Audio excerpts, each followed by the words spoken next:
It began on a night when the sky above the Atlantic turned the color of burning copper.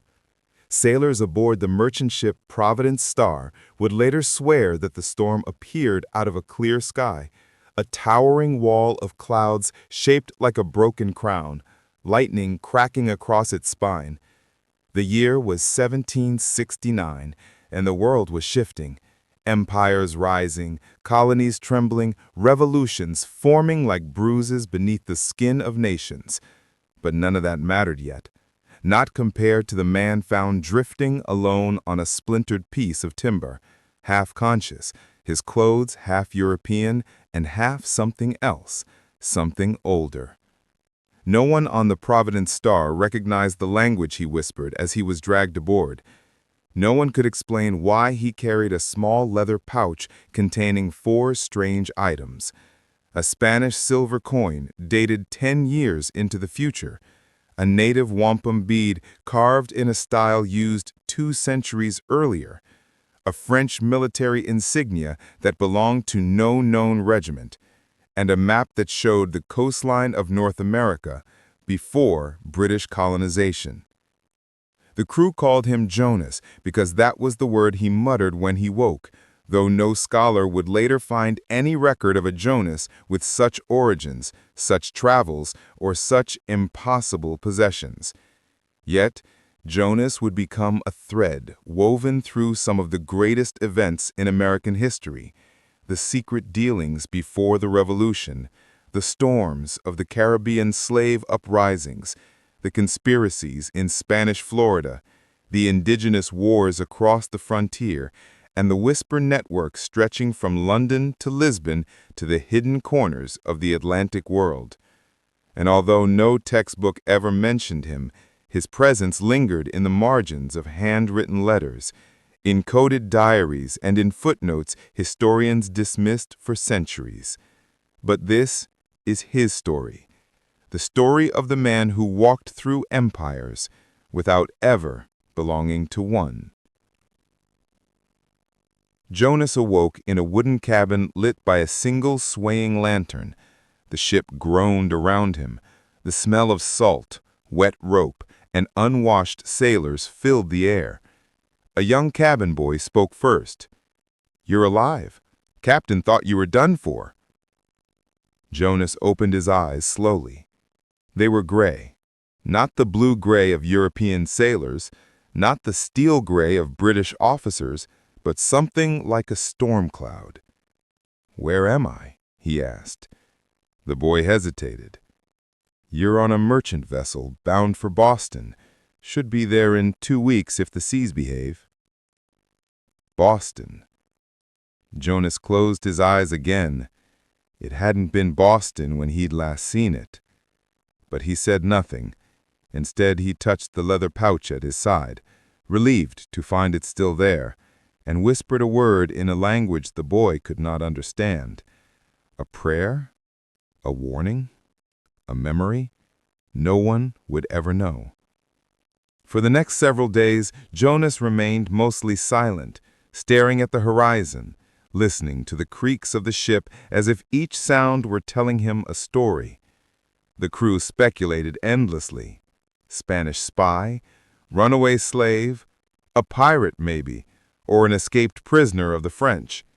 But none of those guesses fit the stranger's calm, deliberate presence. On the 8th day, Boston's jagged shoreline appeared through the morning fog, the harbor filled with tall ships, angry merchants, British officers in red coats, and a city boiling under tensions few in Britain fully understood. The Providence Star docked shortly before noon, and that was when Jonas saw her. A tall woman in a dark green cloak, standing alone at the end of the pier, as if she was waiting for him specifically. Her posture regal, her gaze sharp, her hands clasped behind her back. When Jonas stepped onto the pier, her first words cut through the noise of the harbor. "You survived the storm. Good." Jonas stopped walking. "How did you know I would be here?" he asked quietly.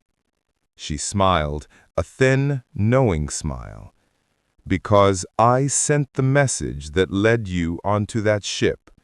The world is moving faster than the king understands, and we need someone like you, someone who can walk between worlds. Jonas studied her carefully. Who are you? Someone, she said, who remembers the parts of history others try to erase. She extended her hand. Welcome to Boston, Jonas. The revolution needs you.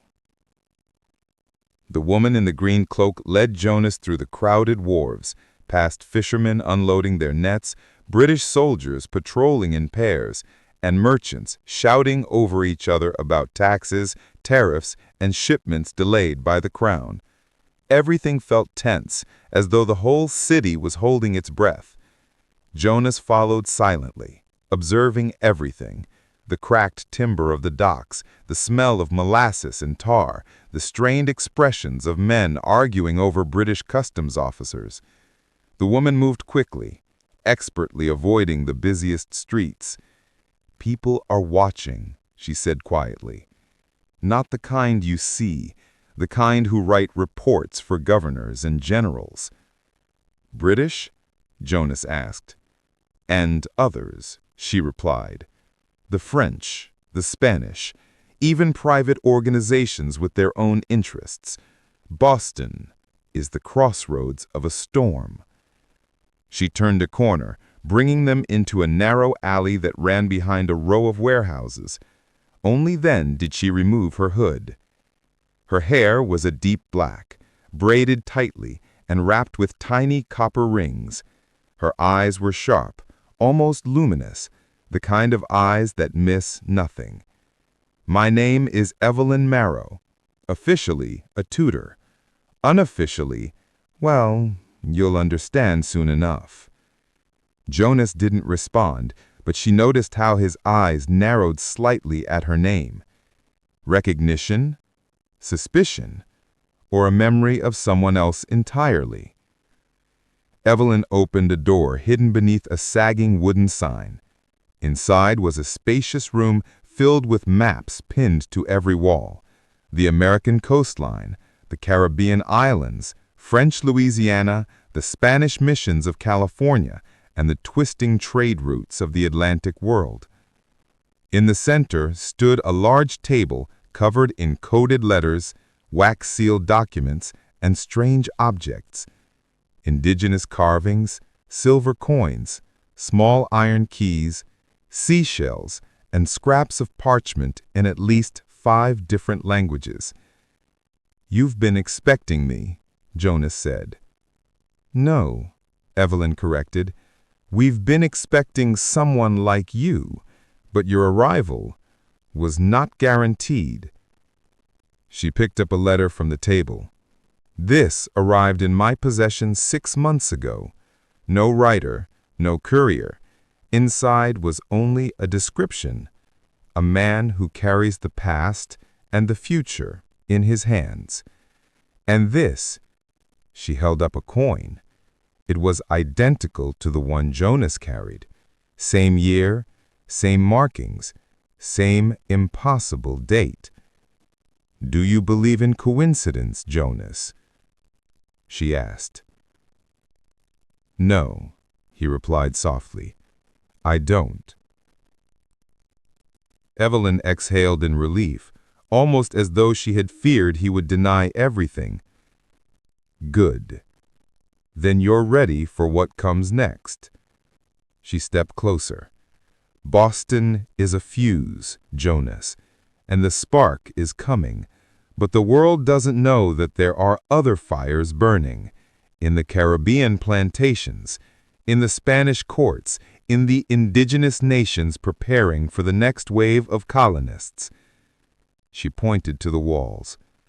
Empires are moving like pieces on a board, but there's one piece missing. You, someone who understands the parts of history invisible to most.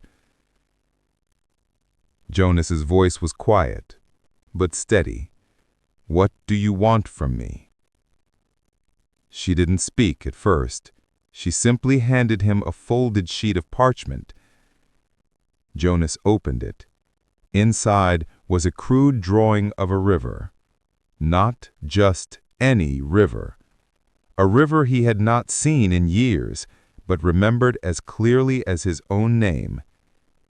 "How did you get this?" Jonas asked, his voice dropping. Evelyn answered gently, "Because someone else has been searching for you for a very long time." Jonas stared at the drawing, a chilling realization spreading through him. "Who?" he asked. Evelyn's eyes met his. "An old friend or an old enemy? The line between the two is thin." Footsteps echoed outside. The tavern fell silent the moment Jonas stepped outside with Patrick. The cold Boston night pressed around them, thick with fog rolling off the harbor. Lanterns flickered weakly, as if afraid to shine too brightly, afraid of the eyes watching from every corner. Patrick placed a hand on Jonas's shoulder. "Listen carefully," he said. "The British can't know where you're going. And the man you're about to meet, he's not someone a normal messenger would ever be allowed near." Jonas's jaw tightened. "Who is he?" Patrick didn't answer directly. Instead, he pulled out a small, round brass token and placed it in Jonas's palm. Stamped into the metal was a symbol Jonas had not seen in years: a crossed quill and torch wrapped by a serpent. His breath caught. "That can't be real," he whispered. Patrick nodded solemnly. "It's very real, and if you're carrying it, he will speak to you openly." Jonas stared at the token, the old memory rising like a ghost, a memory of a place far from Boston, a hidden room, a forbidden oath, and a voice he had never been able to forget. Patrick cleared his throat. "You remember the old stories, don't you?" Jonas didn't look up. "Yes," he said quietly. "The Brotherhood of the Torch." Patrick froze. "You know the name?" Jonas closed his fist around the token. "I lived among them once." Patrick's eyes widened. "You never told Evelyn?" "No," Jonas said, "because I left that part of my life behind." Patrick stepped closer, lowering his voice. "That is exactly why he wants to speak with you." Jonas finally looked up. "He?" Patrick nodded. "He's waiting near the old harbor fort. We must blend with the crowd. The British patrol often." They walked quickly through the narrow street, their boots echoing off cobblestones slick with dew. The tavern sounds faded behind them, replaced by distant bells, the creak of ships, and the sea wind murmuring between warehouses. But though they moved with purpose, something stalked the shadows behind them. A second set of footsteps, always stopping when they stopped, always one breath behind. Jonas felt it first. "Patrick," he murmured, "we're being followed." Patrick didn't break stride. "Can you tell how many?" "One," Jonas whispered, "but trained." Patrick didn't hesitate. "Then keep walking and don't look back." They turned down a path between two abandoned storage buildings where moonlight failed to reach. The wooden walls rose on both sides like canyon cliffs, narrowing the alley into a dark funnel. A perfect place for an ambush, or to escape one. Patrick slowed. Then, in a sudden movement, he shoved Jonas against the wall and raised a dagger in the direction they had come. "Show yourself!" Silence. Wind whistled. A rope creaked on a mast far away. Then, A shadow detached itself from the darkness at the alley's entrance. A tall figure in a long black coat, face hidden beneath a hood. The same figure who had watched Jonas from the rooftop earlier. Jonas's pulse quickened. Patrick tightened his grip on the dagger. "State your allegiance," Patrick growled. The figure said nothing. Instead, he stepped forward slowly, placing himself just inside the moonlit edge of the alley. Jonas saw it first, the glint of something on the man's glove. A ring, the same symbol as the token in Jonas's hand. Jonas's breath caught. "Patrick," he whispered, "stand down." Patrick didn't move. The figure spoke for the first time, voice low, even, controlled. "Jonas Hale." Jonas stiffened. "I have awaited this meeting for 13 years, ever since you disappeared from our ranks." Patrick's eyes snapped to Jonas, shocked. Jonas stepped forward. "I didn't disappear," he said. "I escaped." The hooded figure tilted his head. "There is no escape from the Brotherhood of the Torch." Jonas clenched his jaw. "There was for me." The figure took another step into the alley. "Your past is not done with you. You carry a knowledge the others do not, something buried long before the crown or the colonies ever existed." Jonas frowned. "What knowledge?" The hooded man raised his hand slowly, pointing at the pouch Jonas carried. "The reason you recognize that river." Jonas froze. Patrick stared between them, utterly confused. Before Jonas could respond, the hooded man lowered his voice further. Now only Jonas could hear him. "He's here, Jonas. The man who drew that map. The man we once swore to protect." Jonas felt a cold chill crawl up his spine. "That's impossible," he whispered. The hooded man stepped close enough for Jonas to see his eyes beneath the shadow of the hood. Piercing, sharp, unblinking. "Nothing is impossible," he said. "Not for the one they call the Archivist." Jonas's heart stopped. Patrick looked at Jonas, alarmed. "Who is the Archivist?" Jonas swallowed hard. Someone he hoped never to see again. Someone who knew things no person should know. Someone who could shift the course of history and destroy millions of lives. "A myth," Jonas said, finally. The hooded man leaned closer. "No," he whispered. "He's in Boston." A gust of wind tore through the alley as if the whole city had exhaled in fear.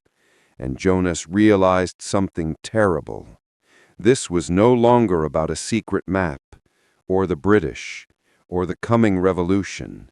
This was about a power that predated them all, a power that had been waiting for him to return. Jonas felt the world narrow around him, the damp walls of the alley, the fog, the echo of British patrol boots somewhere far away. All of it faded as the hooded man's words settled like ice in his blood. "The Archivist is in Boston." Patrick's voice broke the silence. "Jonas, would someone explain what any of this means?" Jonas didn't answer immediately, because he couldn't. Not yet. The hooded man pushed back his hood at last, revealing a lean face marked with scars, not from battle, but from rituals Jonas recognized too well. His hair was streaked with silver, though he was not yet old, and his eyes burned with the intensity of a man who had seen too much history and survived too much of it.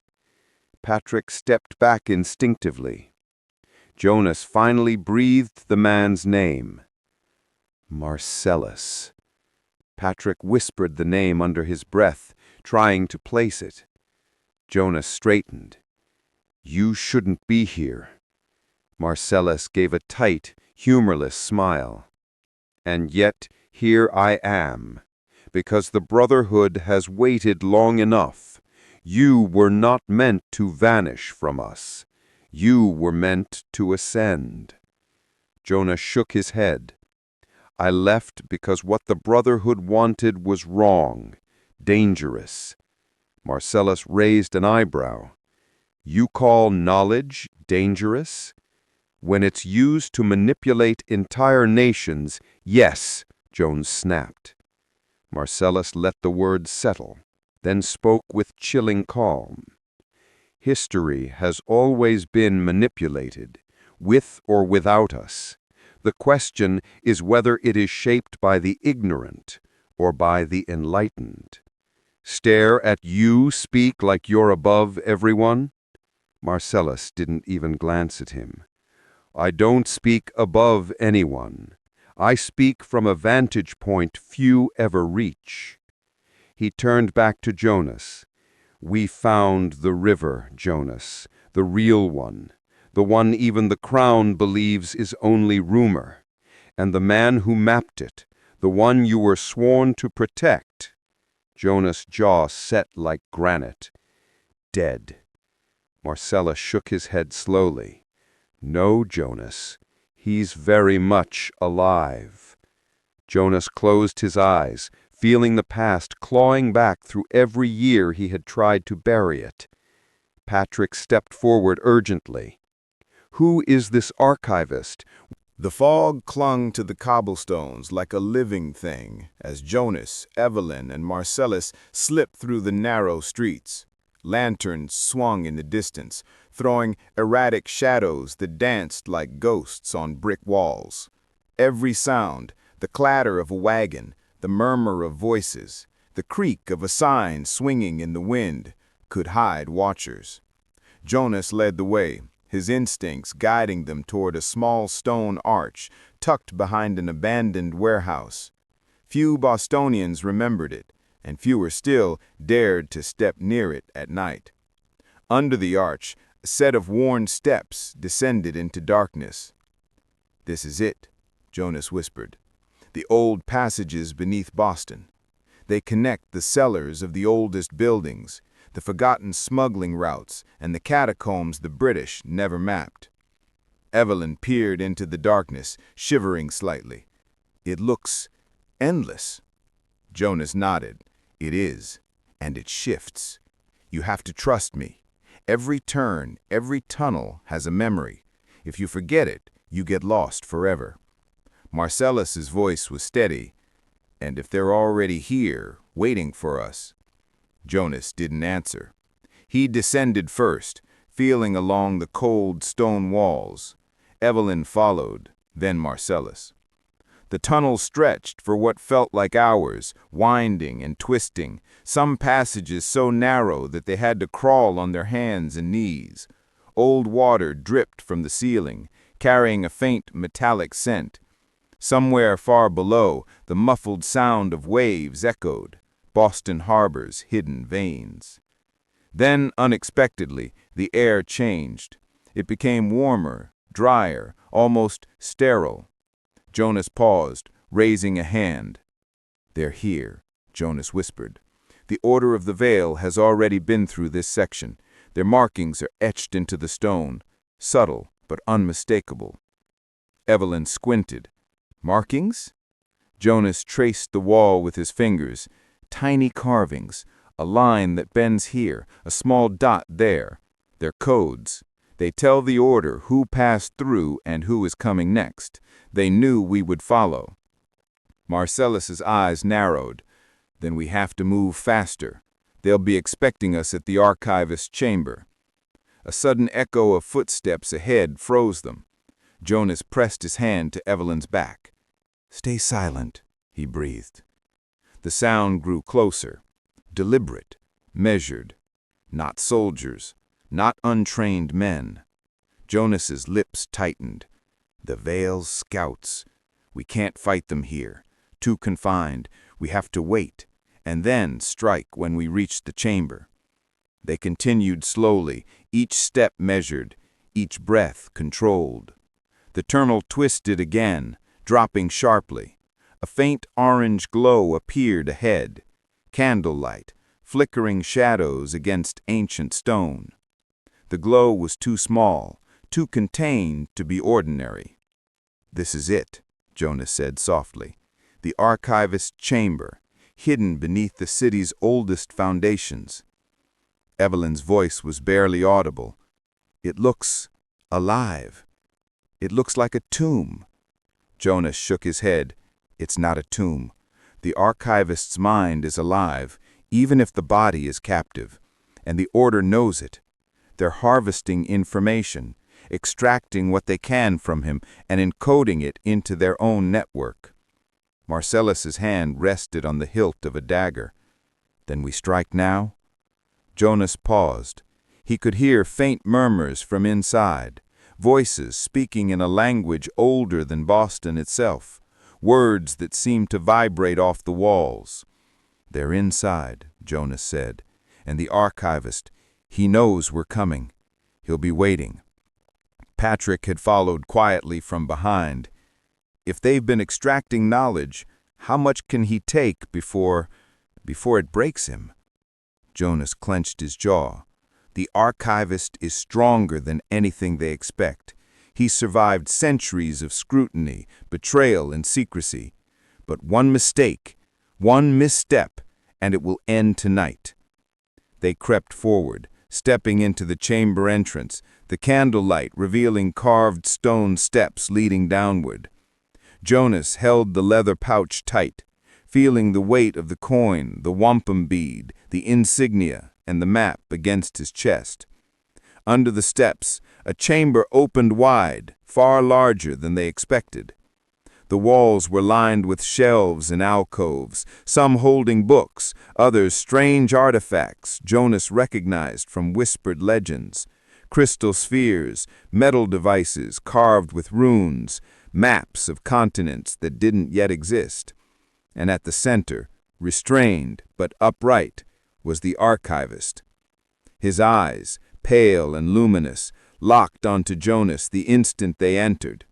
His fingers twitched slightly, as if anticipating something, a word, a gesture, a signal. The Order of the Veil surrounded him. Their cloaks were deep black, their faces hidden beneath masks carved from ivory and etched with symbols older than any kingdom. Their leader stepped forward, tall, commanding, radiating authority. "You're late," the archivist said calmly, his voice echoing through the chamber, "and yet on time, as always." Jonas stepped closer. "I've come to get you out." The leader of the Order laughed softly. "And disrupt what we have worked centuries to preserve." Jonas's eyes narrowed. "You've stolen history. You've taken knowledge that belongs to the world, and now you're using it to control it." The archivist shifted slightly, his gaze on Jonas. He didn't speak, but Jonas felt the understanding between them, a silent recognition, a trust forged long before words could capture it. Evelyn whispered from behind Jonas, "What now?" Jonas looked at her, at the archivist, at the black-robed figures surrounding them. "Now," he said, "we fight, not for Boston, not for the colonies, but for history itself." Jonas tightened his grip on the pouch at his side, feeling the reassuring weight of the 4 items he had carried across seas and decades. He stepped forward into the chamber, every sense alert, eyes scanning the black-robed figures who circled the archivist like predators around prey.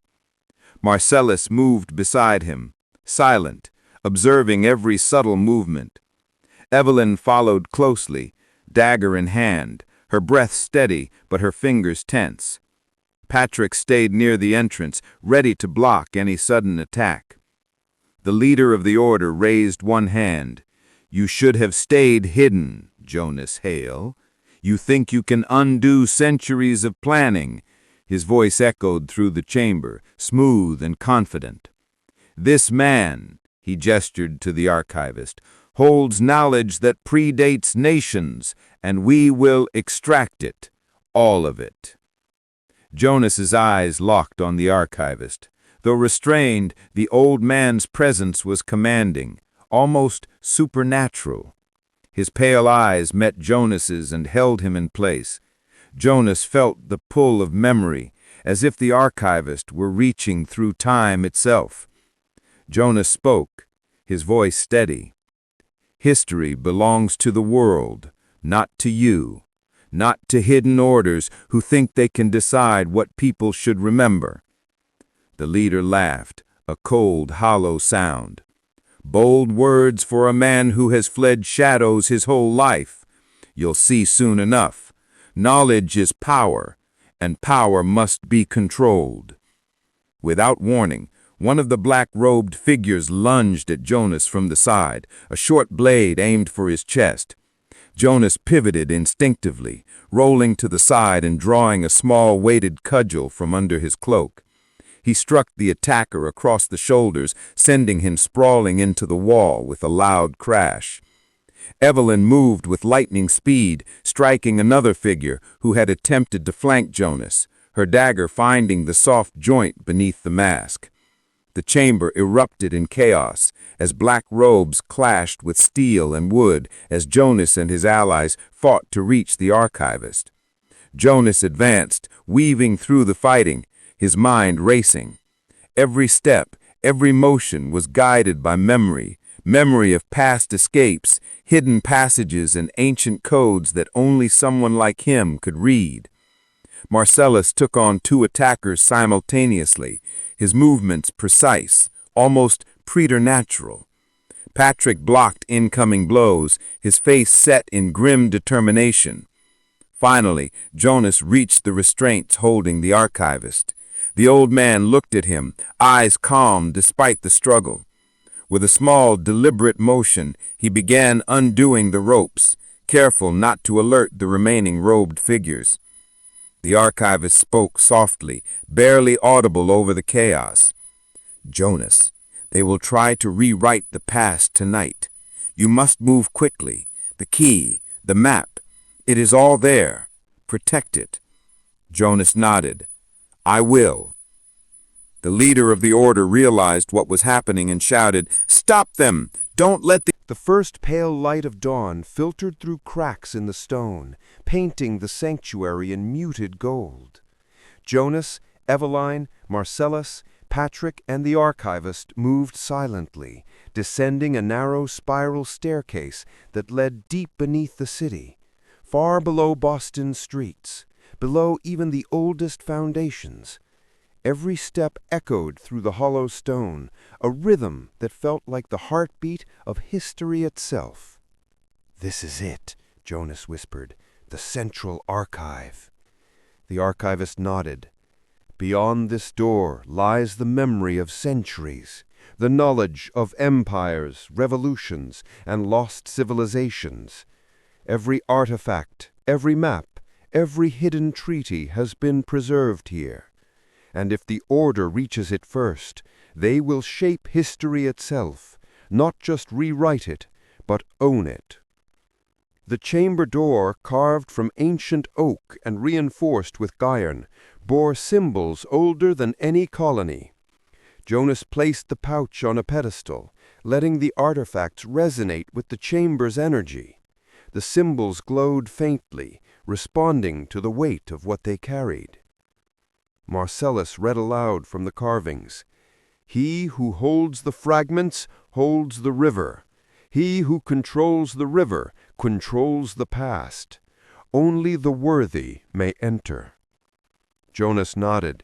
He inserted the coin, the wampum bead, the insignia, and the folded map into carved slots on the door. The chamber shuddered as hidden mechanisms engaged. Dust fell, and a low, humming vibration filled the air. The door slowly creaked open, revealing a vast hall filled with relics, scrolls, and codices, stacked from floor to ceiling, glowing faintly with centuries of preserved memory. The archivist stepped forward, awe and relief in his eyes. We have reached the heart of the timeline.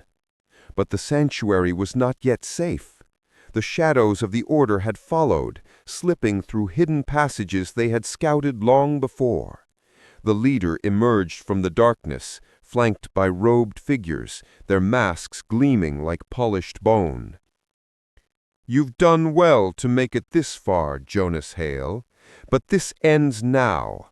Hand over the archivist and the fragments, or history itself will be rewritten with your failure as its cornerstone." Jonas stepped forward, fists clenched.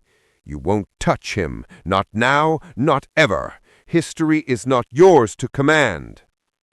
The final confrontation erupted with a storm of motion. Jonas and Marcellus fought with precision, Eveline moving like a shadow, her dagger striking with deadly accuracy. Patrick used the environment to their advantage, toppling shelves and creating barriers. The robed figures were skilled, but they underestimated the determination of those defending history itself. Amid the chaos, the archivist raised his hands, focusing his energy. The artifacts responded, glowing brighter, projecting images of battles, treaties, and lost civilizations into the chamber. The knowledge became a shield, blinding and disorienting the Order. Shadows screamed and recoiled as centuries of preserved memory forced them back, unable to grasp the fullness of what they sought. Jonas seized the moment. With a final, decisive strike, he confronted the leader directly, knocking him off balance. Marcellus and Eveline subdued the remaining figures, binding them with ropes scavenged from the sanctuary. The chamber fell silent. Dust floated in the air.